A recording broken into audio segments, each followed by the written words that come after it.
Ladies and gentlemen, please welcome John Avlon, Larry Sabato, and moderator Patrick Spero. Sabato, right? Yes, Sabato. Hello. Well, welcome everybody. Thank you all for joining us for this last and final session. It's been a fantastic couple days, and I might want to do something that's a little unusual. I don't know if you all will join me in this, but we've been sitting for a really long time. Why don't we all just stand up for a few minutes and just get the blood flowing again? There you go, seventh inning stretch. Yeah, exactly. Do you want to use any calisthenics? But just to kind of frame the conversation that John and Larry and I are going to be having, I think we have some big tasks ahead of us, both on this panel, but as a country. Our panel's topic is the farewell address and the future of American democracy today. So, yeah. Small. But there's more to it, too. We have more challenges. We've also been asked to try and wrap up the last 2.5 days of conversation in the next hour. We can do it. It gets even harder. They trusted me with the clicker. Oh, God. To control the slides. I'm the first person they've actually let use this. And we know when that happens, something's going to go wrong, right? And our last challenge is... following Harrison Ford. Well, I didn't even think of that. I didn't know about that. Yeah, so if there's 5, then we are standing between the people in the bar. Uh-oh. Because after this, there's a reception at the library. We've pulled out a lot of treasures for you all to see some of the treasures in our vault, but we also have cocktails and some food, and that's going to be immediately following this panel. You can walk up there. We'll have signs, and I invite everybody to join us there. And on your way out, make sure you stop off at the bookstore. You can buy John's book, The Farewell Address, but all the books of all of our other panelists throughout the last 2.5 days. So try and start there. So anyways, I'm Catholic. In church, they'd often say after a moment, please be seated.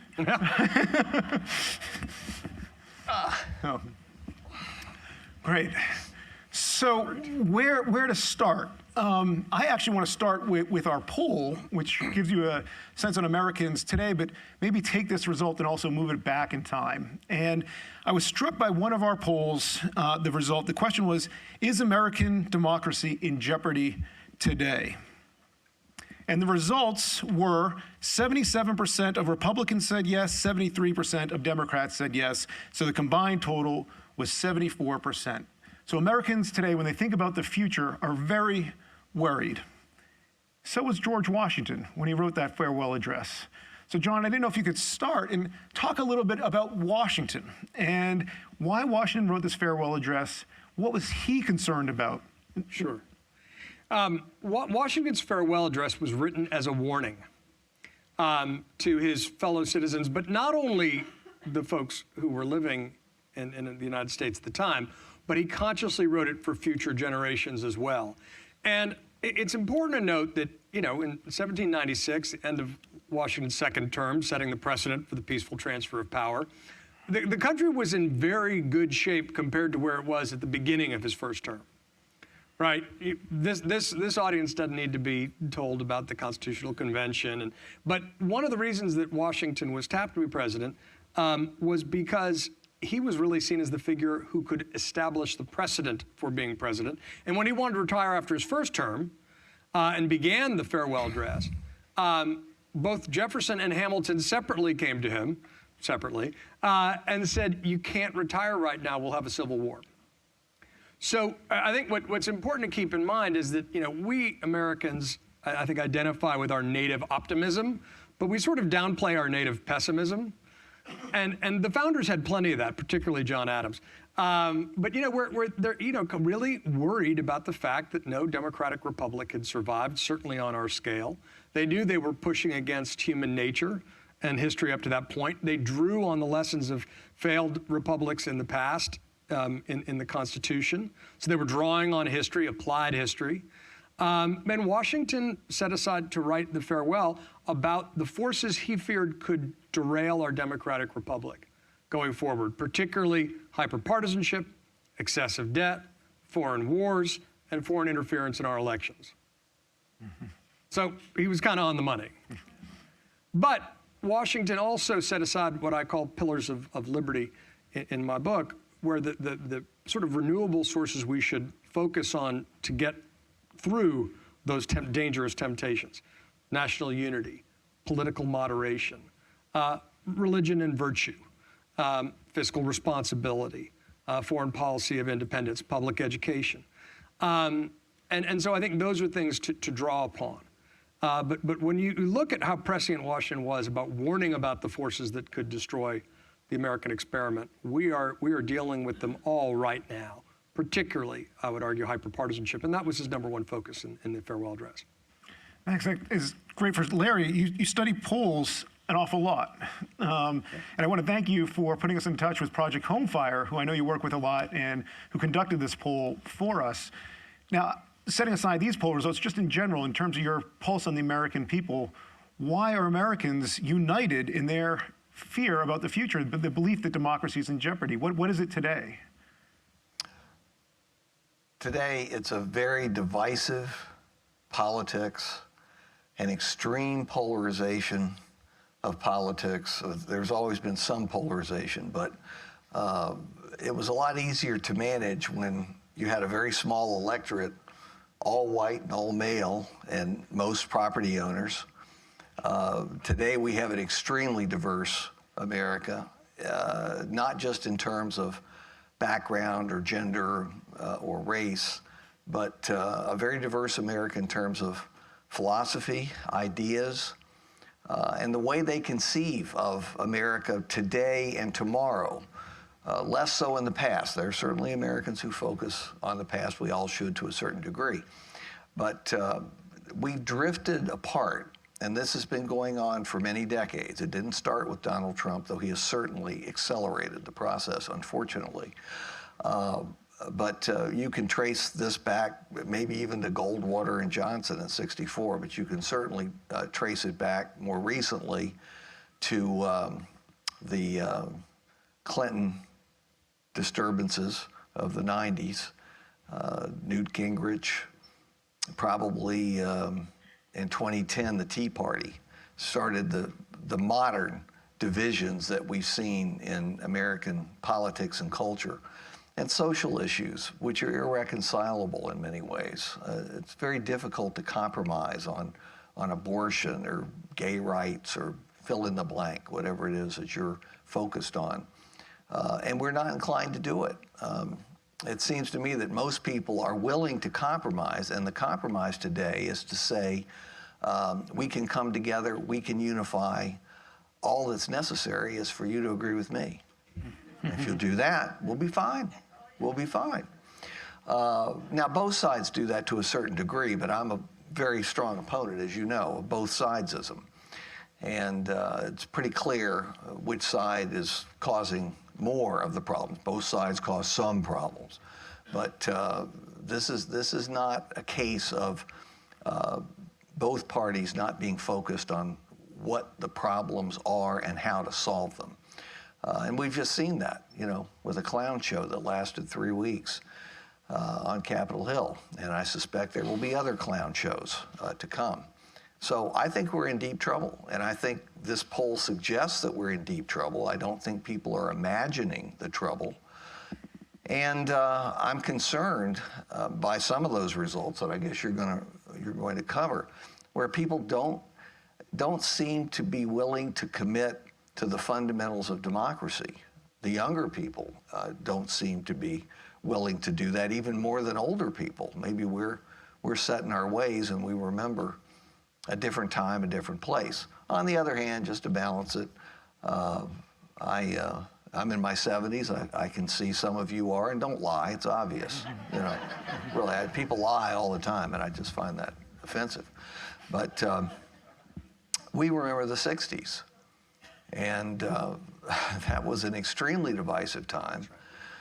It was not just divisive, it was pockmarked by assassinations and riots and a terribly unpopular war, and we could go on and on about that. So there have been other times when we appeared to be splitting apart. And I can remember discussions in school during the '60s about what we would do if we divided, if we had part of the country move in one direction, another part move in the opposite direction, how would we manage it? Will we have to go to war, as they did in the 1860s, or would there be some kind of secession that was peaceful? And we actually had discussions about that, and people would discuss it at home. So it's not unprecedented, but that doesn't make it easy. And the resolution of it is certainly not going to be easy, and I can't tell you what that's going to be. Maybe John can. I don't know. Well, actually, one of the interesting findings in this poll was, as you mentioned, there's concern, but there's also some surprising amount of agreement on some core principles. And I want to move in that direction before we turn back to the areas of concern, the lack of trust in a lot of institutions. So I'm going to pull out a couple of other slides here. So on equal rights, checks and balances, the free press, foreign policy, the pillars of the farewell address. Let me read the results here, because I know not everyone can read. Caution against partisanship, advocacy for federalism, an independent foreign policy. On each one of these counts, Republicans and Democrats agreed the total numbers were always over 75% in both parties. So that's caution against partisanship, advocacy for federalism, and an independent foreign policy.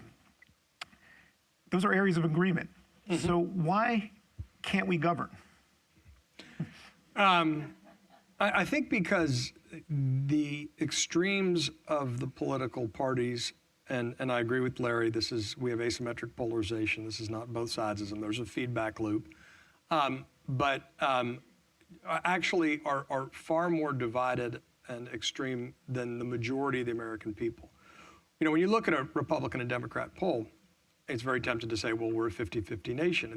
This poll will remind you, as you look at how, in many cases, the dark blue bar is more than the rest. To make it simple, we'll say we're a third, a third, a third, Democrat, Republican, Independent.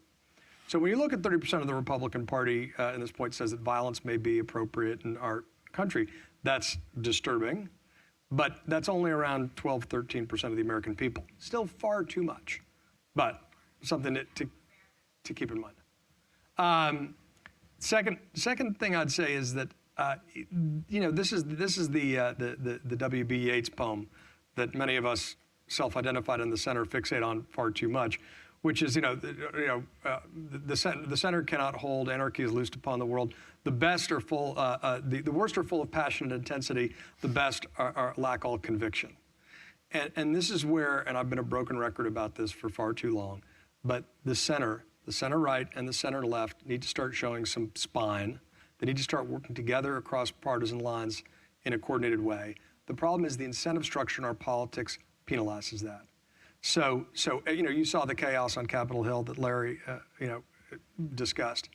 And you saw the disconnect maybe in some of the public votes versus the private votes. Everyone up there is terrified they're going to lose a close partisan primary because 90% of them have guaranteed lifetime employment unless they lose that.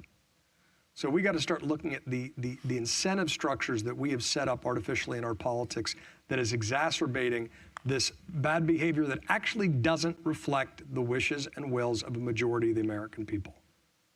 So, and that's within our power. Well, it's within our power, but how are we going to accomplish it? It's extremely difficult to do, partly for the reason you mentioned, that the members, say, of the House who move toward any kind of compromise would be primaried and probably would be defeated in most of the districts. And that's true for Democrats, it's true for Republicans. So they stick together. The tribe sticks together even if 20 of the members on each side think it would be a better idea to join together, reach some kind of compromise. They could have done it in keeping McCarthy in power or finding some other more moderate candidate to be speaker. But it's just extremely difficult to do because of our electoral system, which is not geared to this anymore. It used to be. When many of us were growing up, we had a center-right Republican Party and a center-left Democratic Party. And now we have both parties having moved closer to the polls. But we also have a very large number of extremists who've gained power because of the way primaries are conducted, or even worse than that, caucuses and conventions, where you have a tiny number of people selecting the nominees, and then once they have the R next to their name, they're as good as elected in the general election. Part of that's gerrymandering. Part of it is us. We're more inclined to identify with our party than we have been in prior eras, or at least, well, there was a turn of the century period when we also had extreme partisanship. Turn of the century, that is 1900s to the 20th century.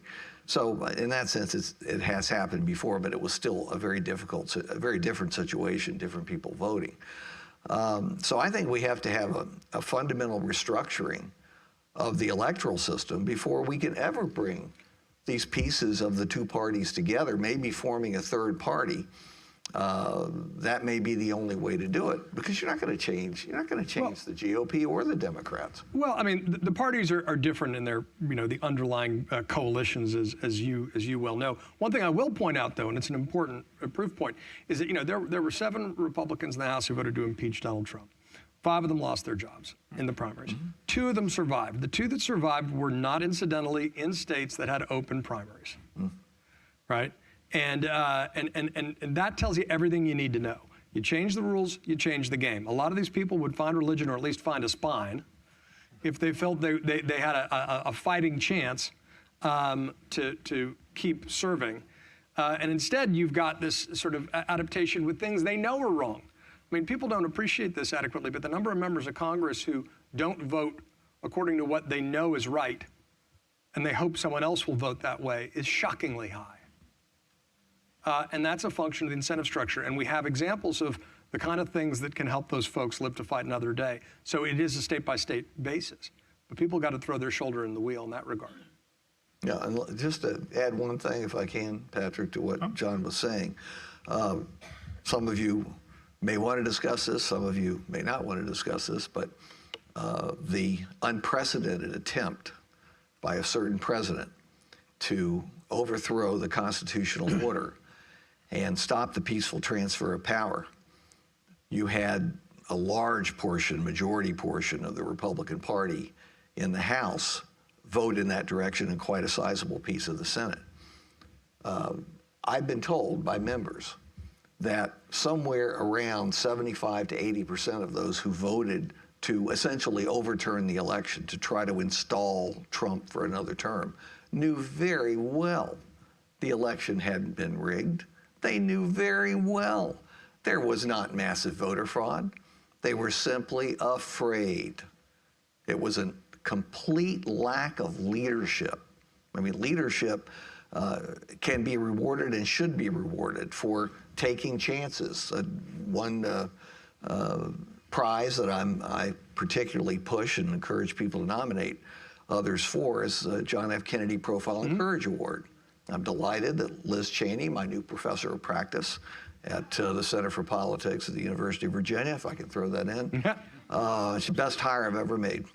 She just came in, taught 14 classes and 1,500 students in 2 days. Try that sometime. She had incredible energy, but it seems to me that you need more of that type, more of the profile and courage type. She won that award. Gerald Ford won it for pardoning Nixon, which was extremely unpopular at the time, but was actually the right thing to do for the country. He lost a full term, I think, on account of it. Probably would have won had it not been for that pardon. Yep. But, you talked about the incentive structure, and you're right. The incentive structure for remaining in office doesn't support improving the system. But the incentive structure for making history and doing the right thing, and I thumbed through and read most of the farewell address on the way up. I had no idea you had that book there.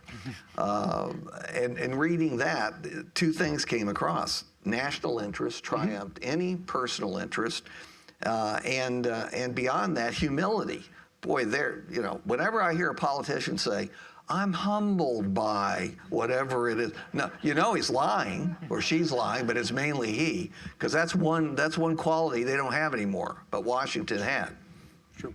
That's a great, Larry, you keep segueing to the next poll result perfectly. Good. It was unintentional, Yeah. but I'll take it. Because I wanted to highlight this result, which had to do, we've been talking on the last 2.5 days, and the last panel really focused on it, the role of civics and education in American society. And the results of this poll, we asked Americans, understanding American history is vital to responsible citizenship.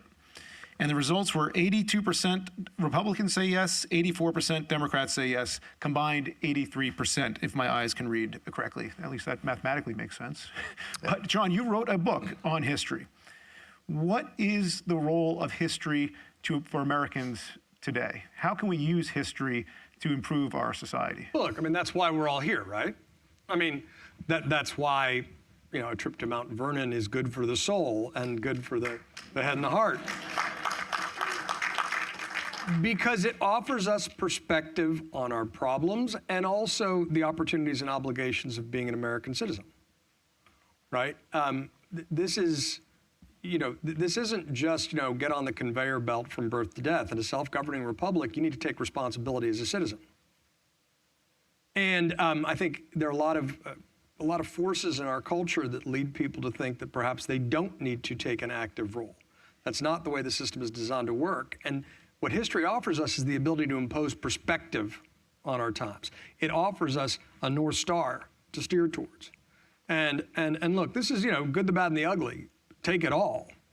But also don't undercount the virtues of the individuals and the structures that have been put in place before us and the lessons we can learn and apply to our own times. That's why I'm really evangelical about this idea about applied history.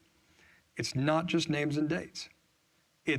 We're looking for useful wisdom that we can apply to our own times and our own actions. And that'll also help tell you what's off base. Larry just pointed out, you read through the farewell address, you learn national interest over special interests or personal interests.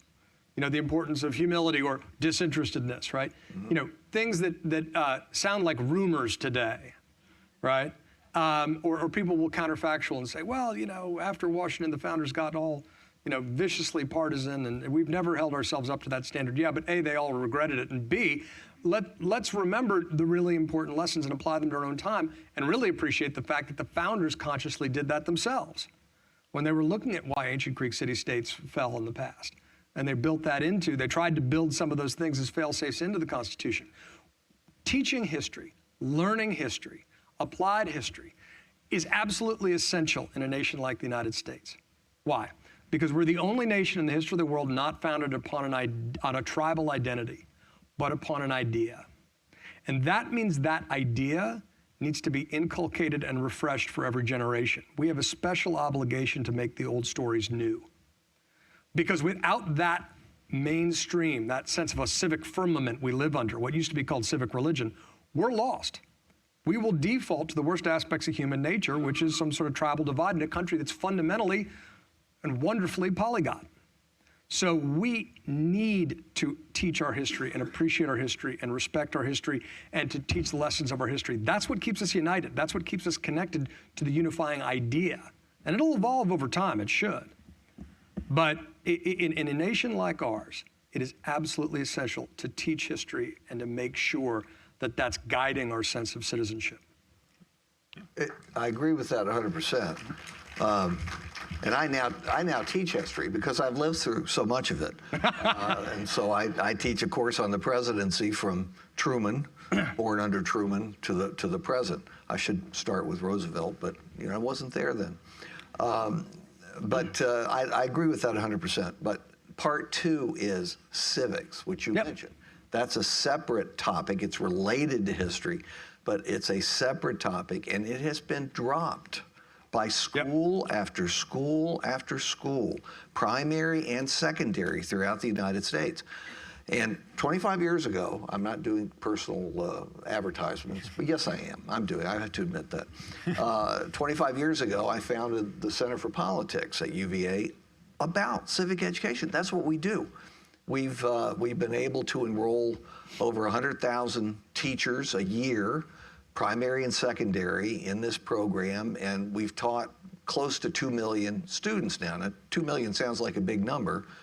There are tens of millions of young people who've gone through the schools, and we have resistance everywhere to doing this. And there was resistance 25 years ago for different reasons. Today, we actually hear from teachers and some superintendents, well, this is too controversial. This will cause problems. Well, I'm sorry, it's the essence of our system and our republic. You have to teach civics. You don't teach people how to vote, but you teach them, well, you teach them how to vote in terms of the actual process, but you don't teach them or don't suggest to them they should vote one way or the other, but you tell them why it matters and what the issues are and what the various sides of the controversies are. And you bring in the registrars, you do all kinds of, bring in politicians on both sides to talk about what they're doing and why it's important to get involved. You need that. Yes, it's controversial, but I don't want to see us ban politics the way we ban some books. Yeah, and I just want to add one thing that the civics, I view civics education and American history as very connected. But it is absolutely essential that we lean into civics education again on a public school level, on a private-public partnership level. It is, George Washington, the farewell address, talked about public education. And he wanted to build a national university where the vice president's house now is. Hamilton kept taking the paragraph out and Washington kept putting it back. But one of the things he says is, enlightened opinion is essential for a self-governing society. So it's not just opinion, it's enlightened opinion, which means informed by history and experience. And that absolutely needs to be taught front burner. It is one of the things I think we can take away from the chaos we're in as a country and the things that happened around January 6th in particular is that we have not done a good enough job teaching civics education, and that needs to be one of our national responses. And if a couple of folks on the fringe are offended by, teaching this or that, so be it. Teach the whole. But we absolutely need to front load civics and American history. It is as essential as reading and writing in our country. I agree.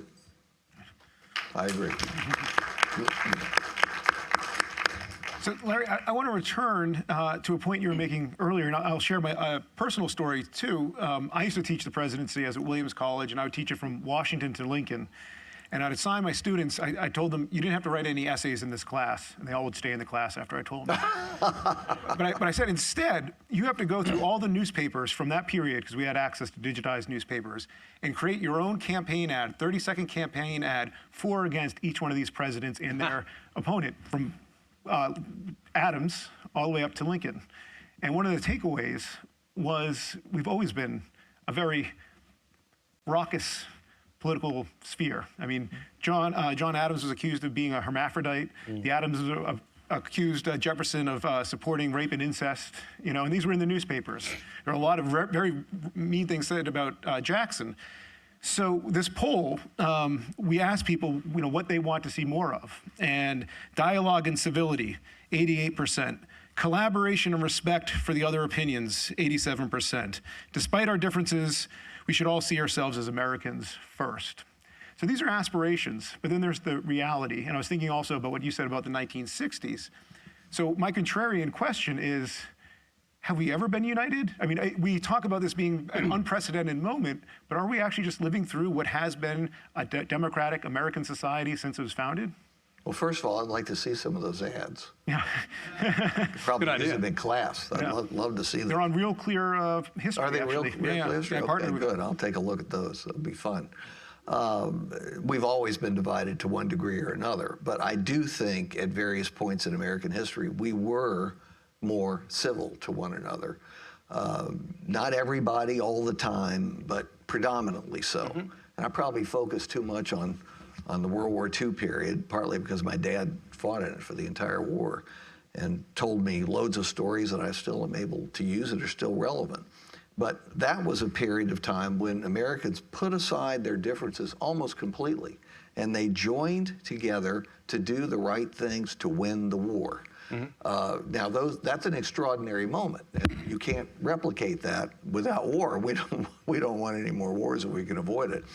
But I think we can apply it to other periods too. There were times, peace times, when we were inclined to join together for great enterprises, preserving our natural environment under Teddy Roosevelt. He drew loads of people, both Republican and Democrat, into doing that, and on and on. So we can do it if we want to, but it's so easy to say that. Of course, there are 87%. We absolutely should listen to one another. And again, I get back to listen to other people, and then you'll agree with me. But didn't and Roosevelt, that's what people didn't want. Roosevelt then go create a third party because he couldn't deal with the Republicans anymore? TR, yeah. Yeah, well, he may have been right. I mean, that may or may not be the subject of my next book, but but I want to make an important point about that period, right? You know, I get really impatient when people project you know, perfection on the past, right? Well, we got to get back to then. You know, I think the truth is, you know, people want to get back to the past when they were growing up and you know, when they were children, because it seemed simpler. They were simpler. The country wasn't simpler. It's a common mistake people make, right? But if you look at the post-war period, we did have around 30 years when America was clearly on the rise in the global stage, where you had a generation tempered and united by the Great Depression and then the Second World War. Mm-hmm. That when you go to Congress, you can see the voting patterns are all clustered towards the middle, right? And then also that's structurally in part because you had conservative Democrats and liberal Republicans. And so you could always find governing coalitions, even in especially in divided government. And so you got a bunch of big things done. Look at the passage of the Marshall Plan. You know, the Highway Act, the Civil Rights Bills, as fraught as that was, and the disproportionate role the conservative Southern Democrats had played at that time, and throughout our history, frankly. But those are the lessons worth taking. It seems to me. Some of them are structural. We've always had differences, particularly urban versus rural. That predates political parties. But look at that period after the Second World War when governing really worked, and you can take a lot of concrete lessons, it seems to me. And even in the 30s, it worked. Yeah, and even in the progressive era, you had some bipartisan coalitions, 100%. That's great, because now I want to move on to the other side of Wait, before we do that, yeah. can I just go to 23 for a second? Yeah, Or if I we can don't read need it here. What's the question? Can you read it? Well, okay, this is about Americans prioritize ethical leadership, peaceful transitions, Oh, yeah. and national unities in presidential candidates. Right? Just, you know, you can take a look at this online, but ethical leadership, right? 90% of Americans. Peaceful transition of power, 90% of Americans. Promotes national unity, 88% of Americans. Respect for the Constitution, 82% of Americans. Caution against partisanship, 81%. I mean, first of all, these are all, and the last one is independent foreign policy. These are all basically the distillation of Washington's lessons from his life and expressed in the farewell address. So we have super majority of Americans who say they all support this stuff. Obviously, you know, people can put their own spin on the ball about what they mean, but if they mean anything resembling those questions, A, it's hopeful. B, there's some folks that, you know, when they wave the flag, maybe ought to look in the mirror before they cast the next ballot. Because they're also, if you value ethical leadership and peaceful transition of power, you know who you're not supposed to vote for, unless you don't actually give a damn about those things.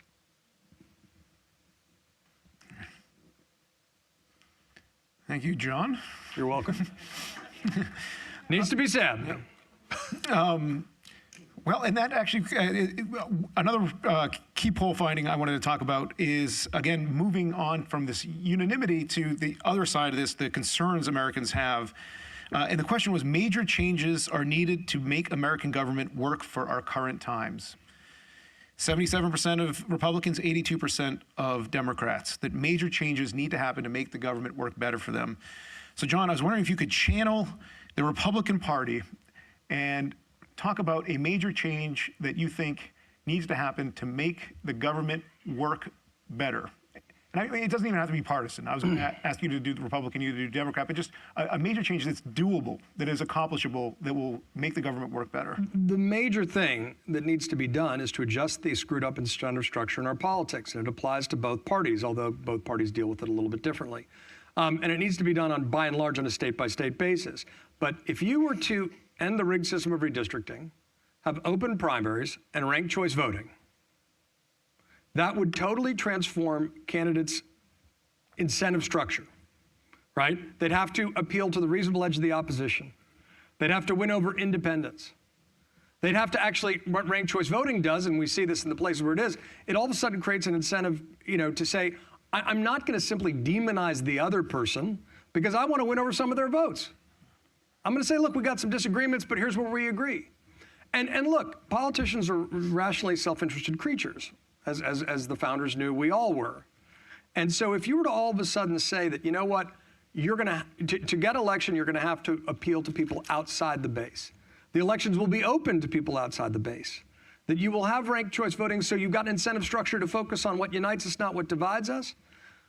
That would change the structure of our politics in a much healthier direction. Those three things, and it's not Pollyannish, it's happening in individual states. Sometimes it gets passed and folks try to roll it back.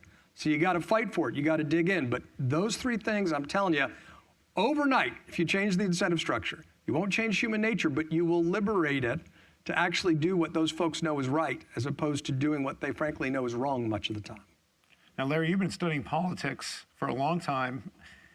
Is what Most John, of our history. Yeah, is John's, and this has come up actually throughout the conversation, the idea of changing how people are elected, whether it's gerrymandering, electoral college, or ranked choice voting, or all these other things. This is out in the ether. Is it actually doable in our political system to make such a change like that? Probably It has to have not. Americans accept it and understand it? Probably not, although I agree about ranked choice voting. I'm not as enthusiastic as you are, because I think there's some problems I'm a more with it. enthusiastic person, Larry. I'm not. Well, you are more enthusiastic. But I'm much more pessimistic than you are. I'm grim, especially before 9 a.m. At least I'll have an extra hour tonight. That's right. Yeah. Look at the Alaska system, by the way. That, to me, that's the best one that's been devised so far. And I don't want to get into the particulars because that will kill the rest of the panel. But I do want to plug one of my books, John. It was a book, actually, it's the one I enjoyed the most of all the ones that I've done in my career. It was in 2007, and I published a book called A More Perfect Constitution. It was reprinted with some changes in 2011. And in it, I proposed 23 structural changes to American government, revising the Constitution, which fit nicely, you know, for 1787 or the 1790s and for a while thereafter.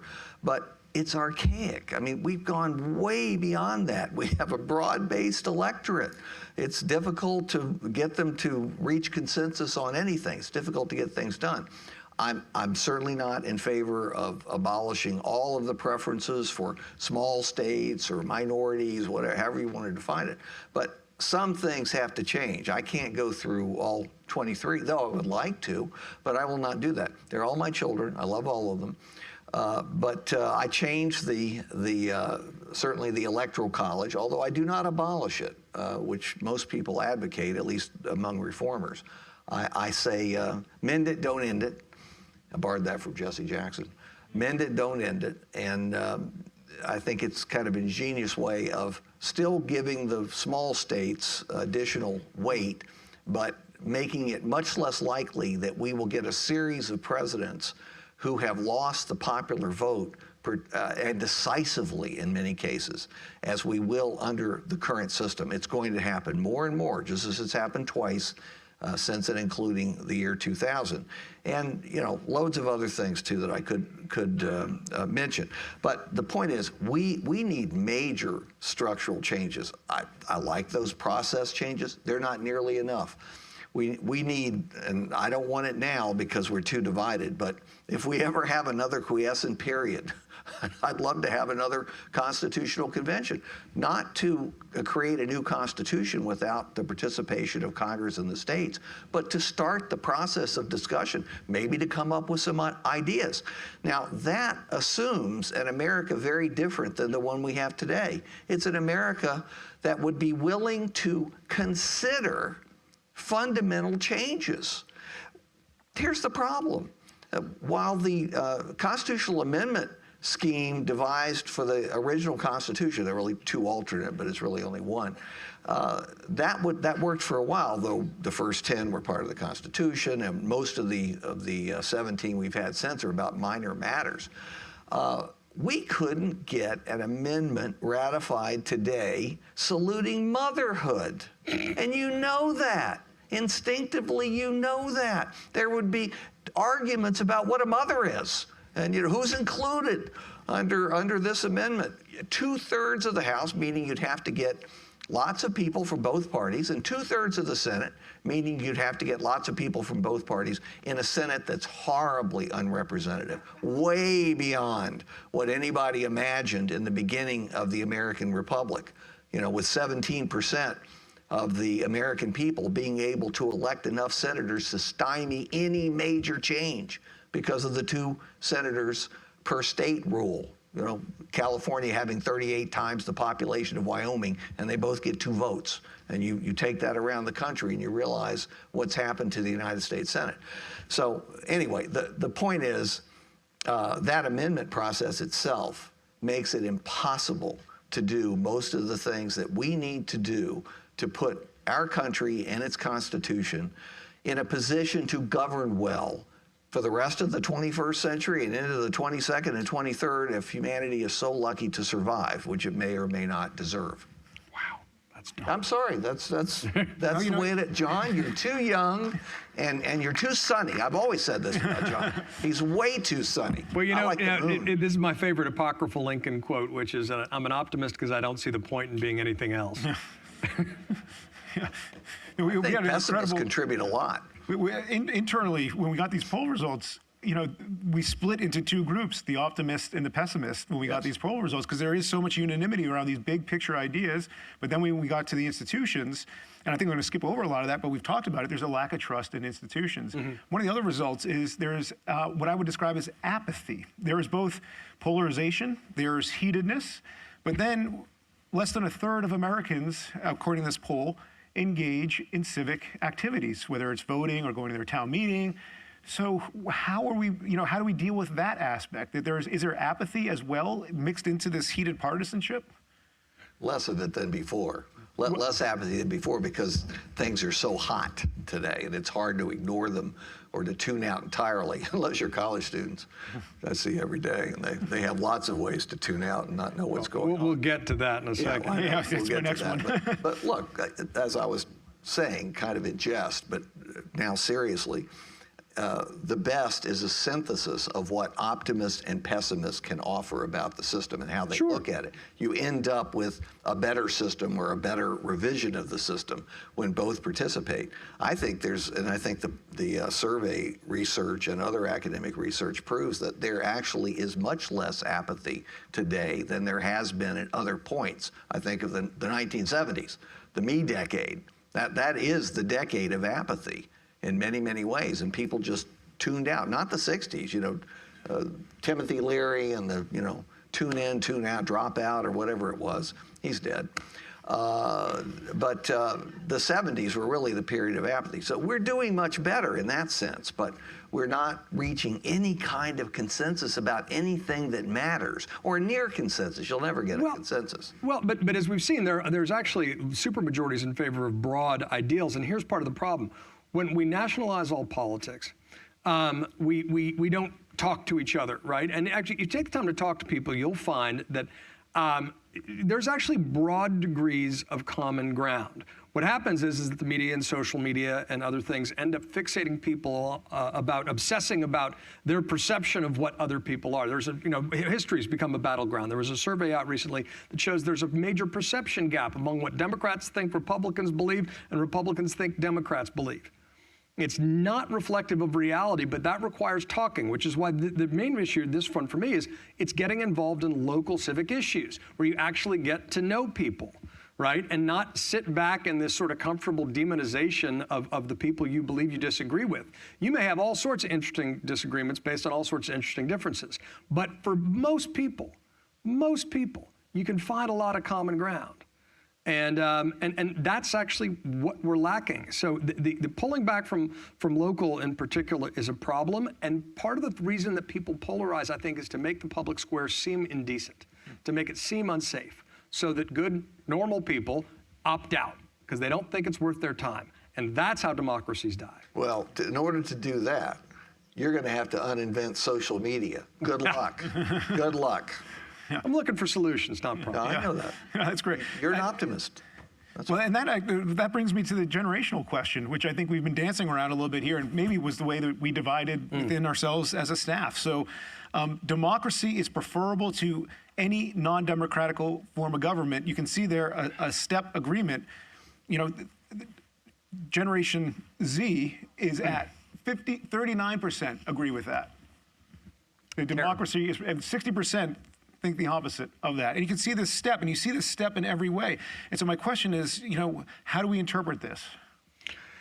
Look, this is one of the, and there are other polls that show a decline in patriotism the younger you get, and it's deeply, deeply troubling.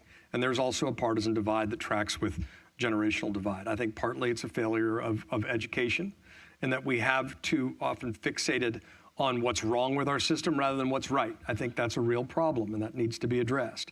But I want to be careful about the kids today dynamic. Every generation, kids today. I don't know if this poll was taken at any time in our history. Granted, globalization is a feature, and there's a certain moral relativism between America and other systems that we need to confront head on. You know, any of these BS trading, you know, wealth for liberty, you know, that was very fashionable a decade ago. I hope that's out the window now that we're confronting what autocracies are really like, and we should teach that in real schools so people don't take for granted what we do well. But I found a great book in the 1940s, it was published in 1942, president of Harvard University giving speeches to his students. And it begins before America gets in the war. And one of the sidelines, he says, you know, there are deep divides between the generations today. My generation thinks you all are cynical and lazy and, you know, civically inactive. And of course, that became the greatest generation 2 years later. So I do think that's a necessary reality check, that we don't want to fall into the kids today problem. But it shows we're not doing an adequate job of, I think, teaching our values as a country, and we need to lean into that. Well, they have their own ideas, but if you want to change those numbers, let's convince the parents to tell the kids that the parents are anti-democracy.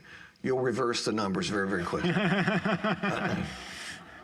Yeah, I mean, Larry, you were talking about in the 1960s, you know, you were talking in your college campus about, you know, separating. And I mean, do you think that if we'd taken this poll of the boomers, that step would have been the same if we'd done this in 1965? It's possible. And, you know, I've taught through many generations, and they evolve. We evolve as individuals. Generations evolve.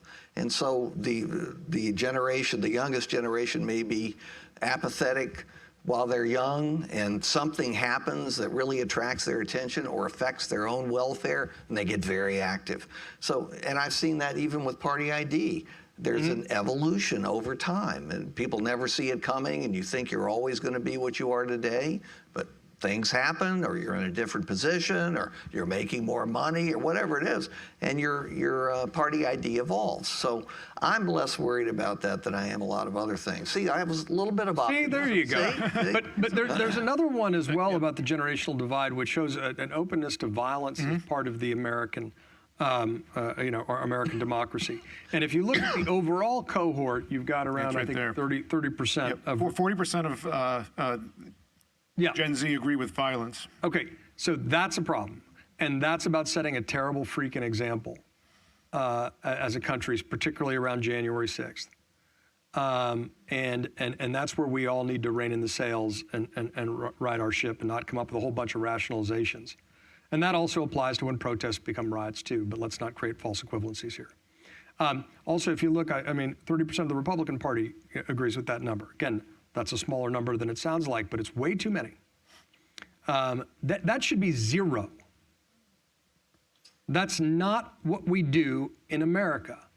Yes, we had the Civil War. That itself, whenever people start talking about the Second Civil War, I get so furious. 750,000 dead Americans. We don't need to play footsie with these fanatics anymore. And we also need to call it out really clearly.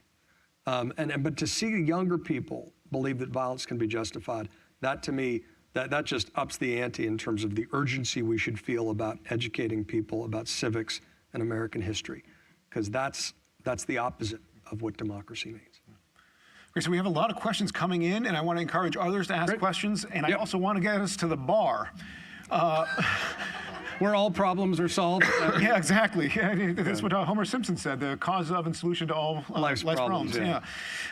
So I do want to ask one last question, if I can find it here. AI? No, yeah, right here.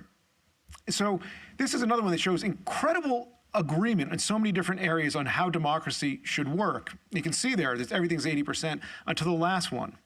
In American democracy, I'm sorry, that's the, it had to do with religion. And this is one area where there was this incredible disagreement. And there was agreement, and then whether or not religion should play a role in public life. And there's an incredible divide between Republicans and Democrats. It's the only question where there was that. You can see this online on our website. How do we make sense of that? I think a lot of these polling questions also depend on what the inputs are in people's minds, which is almost impossible to do outside a focus group. Yeah.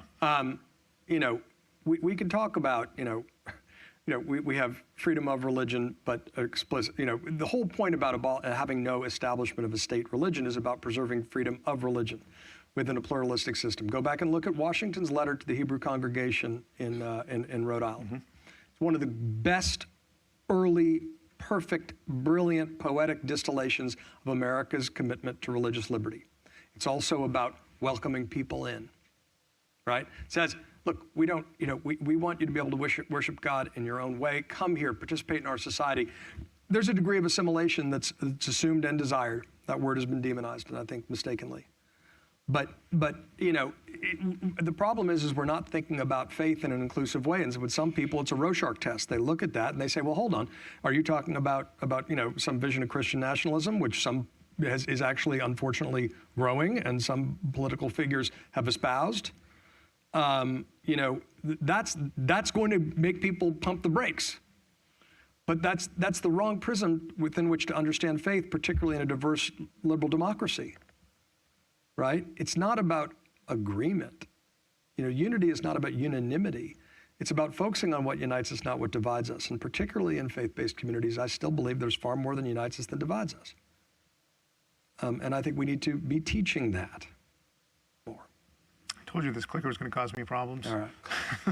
I wish you could find, can you find the wording? Because I remember reading it and thinking it was banked. And that was one reason why. Maybe intentionally, maybe unintentionally. But what do you mean by banked? Banked meaning it would cause one side to recoil and the other side to embrace it. And I just wanted to get the exact wording. I certainly can't read that. I don't know if any of you. I think you're right. I mean, this is about AI, which. Yeah. Well, I'm going to turn to I'll look that up. I'm going to turn to audience questions. Technology drives polarization over unity. What is the role of technology in democracy? How would most people in the United States define our national identity today? So we asked about AI, because that seems to be the hot topic right now, and what people thought government should do about AI, how they should think about it. It has incredible opportunity and benefits. Should it be regulated? Is it a danger? And there's agreement that it should be regulated. So what is the role of technology today for polarization? But looking to the future, what are some threats on the horizon? How many hours do we have? I know, and we remember there's that bar that is opening in 15 minutes. So, I mean, look, every technology has enormous positives and negatives, right? Every technology. Not every technology has come around has divided us as a nation. I mean, mass communication for a while did a good job of uniting us. Social media, I think, had a lot of opportunities for connecting people who previously felt isolated, and then we also found out how to amplify the most confrontational conspiracy theorist voices and amplified them so they had disproportionate resonance. AI this is akin to electricity in terms of how it's going to change our experience as humans. I'm personally very interested in how we can use AI to teach civics and American history and reimagine that. And it seems to be sort of white space right now, because there's a natural tendency with technology to look forward as opposed to figuring out how we can look back. But I'm potentially really bullish about what that can do. There are great dangers that can come from unregulated AI, and President Biden's executive order, only an executive order, takes some steps with companies to deal with that. It's a first step. This is moving so much faster than our ability to get our heads around, let alone to legislate around. And that's one of my biggest concerns, is that because we're divided, we're often dysfunctional, so we're really behind the ball. And I think that may be the case with AI as well. And how might it affect politics and partisanship? Well, of course, being the pessimist, I'm worried about it producing even more misleading advertisements and all kinds of information where they're inventing statements that candidates never made, but it's very easy to present it as real with the image and the tone of voice and all the rest of it. You can't tell it apart if it's really well done. So great, our politics becomes even more misleading. And, you know, who needs facts anymore, right? This is the post-factual era, and it's extremely dangerous. I'd like to go back. I'm sorry, you're in favor of the technology. I'm a Luddite. I want to go back to AI being what we learned thanks to Arnold Schwarzenegger's movies. That's what I would like. But it's not going to happen. I understand. That's where the optimist comes in. Tempered optimism. So a question about the farewell address itself and its place in our psyche today. The farewell address, is it a well-known? Should it be better well-known? And the specific question is, do politicians today know about it and read it? Well, if you're in the Senate, you have to know about it because they still read it once a year, which is great. And I gather that the senators who read it sometimes read my book, which I appreciate. It is 6,000 words, and it's not a Gettysburg Address or Lincoln's second inaugural type experience. But the wisdom could not be more relevant. And one of the reasons I wrote the book is that this was civic scripture. This was more widely reprinted than the Declaration of Independence. And after the Civil War, a lot of people said, well, we forgot the teachings of the Washington's farewell address. If we'd remembered that, we wouldn't have gone through the Civil War. And so you see it really adopted in public education after the Civil War. And you just look at those things he warns about, you know, hyperpartisanship, excessive debt, foreign wars, foreign interference in our politics, and you'll say it's pretty right on the money. So we should be teaching and talking about it all the time, but then also looking to the solutions he put forward. You know, when he talks about the dangers of hyperpartisanship leading to, it says it foments occasionally riots and insurrection. You know, when I wrote the book, that was a dusty concept. And it just shows how prescient he was, how wise he was, and how much we need to keep Washington's wisdom in mind as a North Star for the nation. Great. Larry, I'm going to ask you a question, and then maybe we'll have a wrap-up thoughts from everybody. Is in today's fractured media ecosystem, in which every citizen is now able to live in a world only of like-minded others, does this make our era different from our past? Oh, absolutely. Absolutely. Again, some of us grew up in the era when the biggest thing that happened in 1962, other than the Cuban Missile Crisis, was Walter Cronkite's CBS Evening News moving from 15 minutes to 30 minutes. You could actually finish your TV dinner during the news. And they were delicious back then. You missed all that, John. They were fantastic. What was the question again? It's 5 o'clock. I know. It was about TV dinners. It's got to be drinking hour somewhere. Yeah. Now, John, you're involved in the media a lot. Mm-hmm. What do you see as your role, but also the role of the media today, as fractured as it is, but to be a place that can help bring people together, not divide it, when they're also pushed from these extremes to serve markets and get advertising and numbers and all this other stuff? Look, I think it's a mistake to blame the media writ large, but I think also a lot of the declining trust in media is a result of the rise of partisan media and hyperpartisan media. This is part of the sort of the devil's bargain that I think has been made, and we see it reflected in our politics in a bit of a symbiotic relationship, right? Hyperpartisan media basically tries to monetize by keeping people addicted to anger and anxiety and agitation and demonization of the other. And sometime, I wrote a book called Wingnuts a few years ago, around a decade and a change ago, and you started to see the relationship between the political parties and partisan media get flipped, where the partisan media was calling the shots. And we saw that even in the most recent speaker's race, where you had, you know, a Fox News TV host calling around lobbying for, Jim Jordan as speaker. What? That's not journalism, just to be really clear. And I'm a former columnist and an editor-in-chief, and I have no problem with people having opinions as long as they're fact-based, and you're not putting on a team jersey. You're looking about principles that are consistent across partisan lines. So when you see a decreased trust in media, it's disproportionately the fault of the rise of partisan media, which divides in order to conquer. What's good for ratings is often bad for the country. We've lost sight of that. And it's and I part of what I think there's a requirement. Think about principles over partisanship. When I was running the Daily Beast, my slogan for our political coverage was, "We will be nonpartisan but not neutral." What does that mean? We're not going to think about partisan labels, but we are going to think consistently about facts. Facts are the center, right? We're not going to pretend there's a moral equivalence on every issue or a factual, that's the, climate change denier,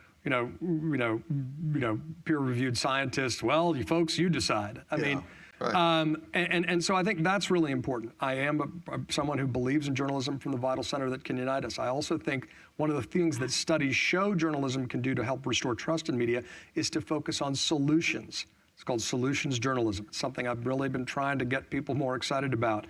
And basically what it is I think we're exhausted from this constant fixation on our problems.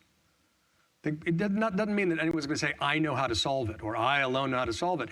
There are people who are coming up with ideas on how to solve problems. Sometimes they exist where they can find common ground. Let's shine a light on that to give people a sense of hope and a sense of agency in solving the problems we've got. So that's one thing I think media can do and should do more of. Very briefly, I like what you just said. Here's a practical way to apply what John was just suggesting. And I do it myself, so I'm not proposing something that I haven't done. 3 networks, CBS, ABC, NBC, CNN, Fox. And I assume you're busy on weekends, or you should be. Enjoy life while you've got it. But for the weekdays, tape or watch the key news show from each of those networks separately. That is, day 1 is ABC, day 2 is CBS, day 3 NBC, then CNN, Fox, or mix it up in any way you want. You'll see how there are tremendous differences in how things are reported. Not always, but often there are. And you will keep from getting siloed. We're all falling into this.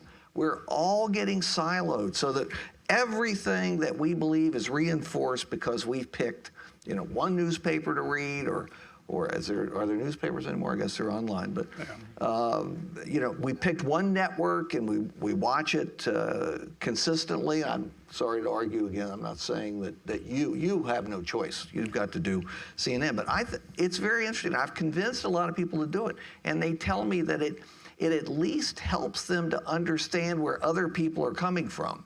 It's not going to convert you, and shouldn't. But it's useful to try it for a week or two. I think you'll be surprised at what you learn about how other people are thinking. Great. Thank you. So I want to end on a discussion of leadership. Last question. No. And this is a quote from the farewell address itself. Though in reviewing the incidents of my administration, I am unconscious of intentional error. I am nevertheless too sensible of my defects not to think it probable that I may have committed many errors. That humility, Larry, that you were talking about. Exactly. I anticipate with pleasing expectation that retreat in which I promise myself to realize the benign influence of good laws under a free government. Did you choose that because that's the direct quote from One Last Time in Hamilton? Yeah, actually, I did not make that connection. That is the one thing. part that is directly quoted where Washington sings that. No, I'm not singing that. So leadership. Why is there a lack of it today? And when you're looking for somebody to take leadership today, what are some of the attributes that they need today to succeed? Well, I'm happy to. one that I feel very strongly about is you can't call yourself a leader if you don't stand up and be counted and go against the primary opinion of your partisans on at least some things. As you learn more information than they would have, you're supposed to help lead them. You're supposed to help instruct them. You shouldn't simply be parroting what they think and say so that you'll get renominated or you can get elected president or whatever the case is. And when I find somebody who's never done that, it's not necessarily true that I will vote for the other party's choice in that case. I can find a third party or skip that race. But if they haven't demonstrated leadership, I don't want them to be in major office, period. Mm-hmm. Look, we see far too many fear-fueled, fact-free followers in positions of leadership, and when it is the opposite of who they are. They don't have the courage of their convictions. They don't know how to straighten their civic backbone. And that's one of the reasons why we're in the mess we're in, right? It's about standing up to the mob of the moment, particularly when it's on your side. It requires understanding American history and drawing on our best traditions and being able to articulate transcendent principles that necessarily don't reflect partisan perspectives at any given time. And so that requires a lot more civic education, and it requires a lot more understanding of American history, and it requires a lot more courage than our current political system tends to engender. But it is up to us as citizens to insist and demand something better. You know, part of being a citizen in a democratic republic means you can't wait for someone else to come save us. You need to take responsibility yourself.